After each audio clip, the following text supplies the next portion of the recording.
The Dallas Mavericks just finished one of the most nerve-wracking, nail-biting, down-to-the-wire game of the entire season. The Washington Wizards did not make it easy for us as we had to beat them 137-101, and we even got garbage time from Markieff Morris, Omax, and Dwight Powell, and obviously I'm joking. The game was very easy. It wasn't that exciting at all, but thankfully we got the win. The Washington Wizards haven't won a single game in all of November, and it would be very, very embarrassing if we gave them their first win since the start of the season.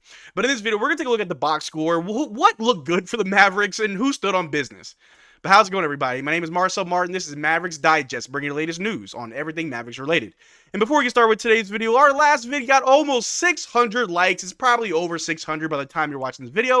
And I just want to say thank you guys so much. I think it's really cool that we can do over 400 likes on every single vid. So let's keep that up. If you're enjoying this video, if you're enjoying all the videos that we do here, the live streams, the watch longs, and the news vids, make sure you like this video. Let's try to get over 400 likes, and I'd appreciate it greatly. But tonight's game against the Wizards, it was just business as usual. It really wasn't that much of a game. We started off pretty good. After the halfway through the first quarter, we just ran away with it. We had it as much as 30 points at one point out of a lead. For the majority of the game, we were up by 20 or so points, down to like 15. Then we came back up to 20, and we kept it around that 20-point mark for the majority of the game.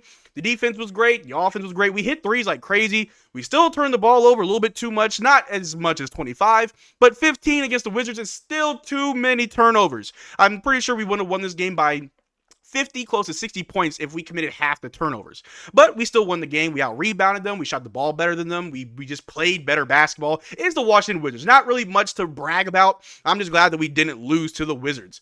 But if we take a look at the box score right here, we'll go over what looked good. PJ Washington in 10 minutes had 2 blocks. PJ Washington in 24 minutes had 10 points, 2 blocks, 2 assists, 7 rebounds. He was 2 of 4 from 3 and 2 of 7 from the field.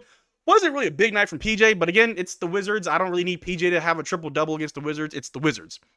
And Derrick Lively in 19 minutes had 6 points, 1 block, 1 steal, 1 assist, 11 rebounds, was 3 of 6 from the field. And when we get to Daniel Gafford, I'll mention this again, but for whatever reason, our bigs weren't really off to a hot start against the Wizards.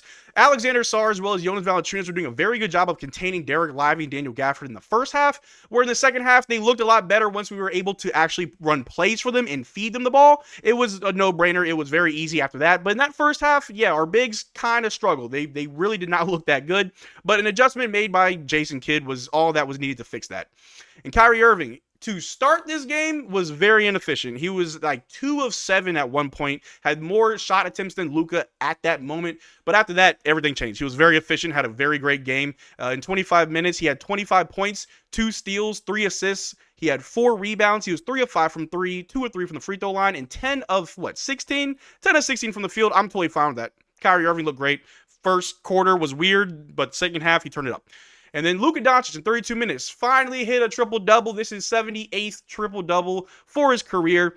And in tonight's game, Luka Doncic put up 21 points, had 1 block, 2 steals, 10 assists, 10 rebounds, was 4 of 5 from the free throw line, 3 of 10 from 3, and 7 of 17 from the field. And Luka Doncic actually, and that's so weird. Like, Kyrie Irving didn't really start off that efficient, but he got efficient. Luka Doncic started off very efficient, but then he just kept forcing shots. And so, all in all, Luka had a great game. Kyrie had a great game. Just Kyrie didn't start good and Luka ended bad, but still great games from both of them. I'm fine with it. It's just whenever Luka Doncic is out there, it feels like he's trying to stat pad and he just forces shots and his percentage go down. Luka, I want you to have a very efficient season. Stop forcing shots, but all in all, great game.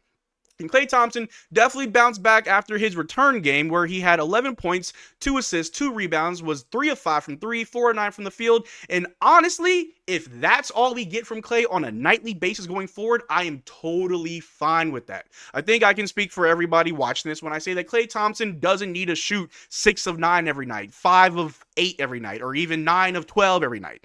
If Klay Thompson can give you 3 to 5 threes and 6 to 9 made shots a night, I am totally fine with that. I can live with that. Klay Thompson does play good defense, and Klay Thompson, and I may have to bite my tongue and just retract what I've said in previous videos, but Klay Thompson as a starter is kind of necessary because teams still respect him as a shooter. So Luka and Kyrie won't get double teamed as much from the defense if Klay's there. Klay does still have some form of gravity.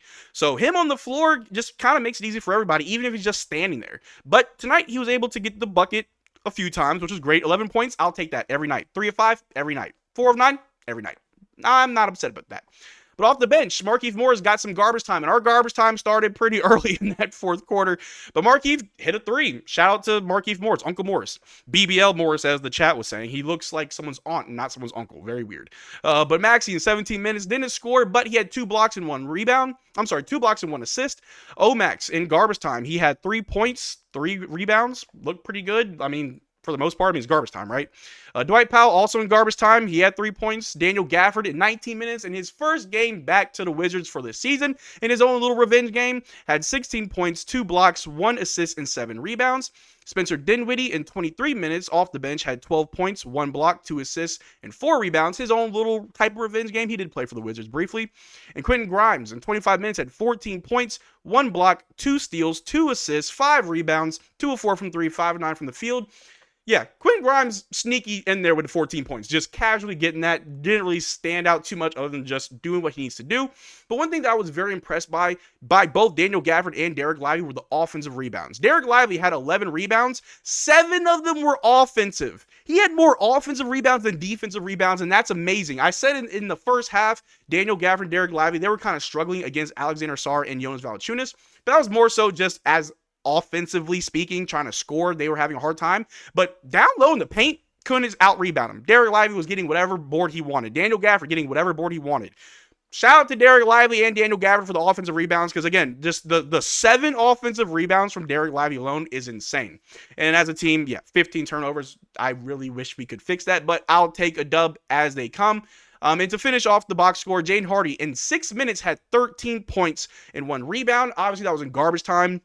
Jaden Hardy, one of the best garbage time guys we got. Unfortunately, he did have a very weird fall, and he only played shortly after that fall before he went back to the bench. At the time of recording, I'm not too sure what his injury is. I'm not sure how serious it is. Hopefully, it's nothing too serious. The fall was very awkward, and he was holding his knee, calf, ankle. It's a lower injury. He was kind of limping a little bit after that, but hopefully he's okay. He looked very good in those 6 minutes. Probably could have had more points if he didn't come out of the game. But yeah, I mean, the Dallas Mavericks, they did their job. The Washington Wizards, they're continuing to lose. They're 2-17, 2-18 now. So the Dallas Mavericks, we improved to 15-8. We are only about a few games and a half behind second and first place. We could easily move up into that second and really rival the Thunder for that first spot. It would be nice to see the Mavericks have that first seed, even if it is for a brief moment in the season, as we are up against some easier teams. We play the Raptors on Saturday, which should be an easy dub for them. The Thunder just took care of business against them, so we should be able to do the same. But if we do want to talk about who stood on business, honestly, everybody stood on business, but I'm going to call out Jason Kidd. We are always going to be up and down on Jason Kidd through the good and the bad. Jason Kidd, you stood on business tonight for simply not losing to the Washington Wizards. Thank you so much. Jason Kidd, you can have some of great, bright moments as a coach against some of the best teams. And for whatever reason, we'll play against bottom feeders and just poop the bed. Don't know why, but we'll just poop the bed. So Jason Kidd, to me, you stood on business. But a few things that I do want to show you guys really quick is this right here. The Washington Lizards have lost 16 straight games, tied for the longest losing streak in franchise history. History will repeat itself. Last year, they couldn't win a game. This year, they just can't win a game. So we'll see. How many losses will they continue to have? Who knows? Maybe they'll win one before they lose their next one. Probably not. But another thing right here, the Dallas Mavericks have won 6 straight games. They're also 10-1 in their last 11 games and are tied with the Rockets for second in the Western Conference. So that's very good. That's very good. I love the fact that we're winning games, even if it's against bad teams, even if it's against injured teams. I don't care. Give me the dubs. We are building something great here in Dallas, and as soon as we start playing against healthier, more talented teams, things should look good for us. I know we do play the Timberwolves on Christmas. Should be a dub. If the Timberwolves are fully healthy, if we have everybody minus Dante, I hope we can get the dub and show that we can beat teams at full strength, and we can beat bad teams, bottom feeders with injuries. It really doesn't matter. Let me know down in the comment section who you think stood on business. I think it was Jason Kidd, but honestly, it could be anybody. Let me know what you think. We can have a conversation about it. But that's what I got for you guys today. Thank you for making this far to the video. Make sure you check out our Twitter and Discord. Links in the description below. Consider becoming a channel member. We are doing a giveaway every single month on this channel. The only way to enter our giveaways is to become a channel member of any tier. But till next time, y'all take care. Drink water. Peace.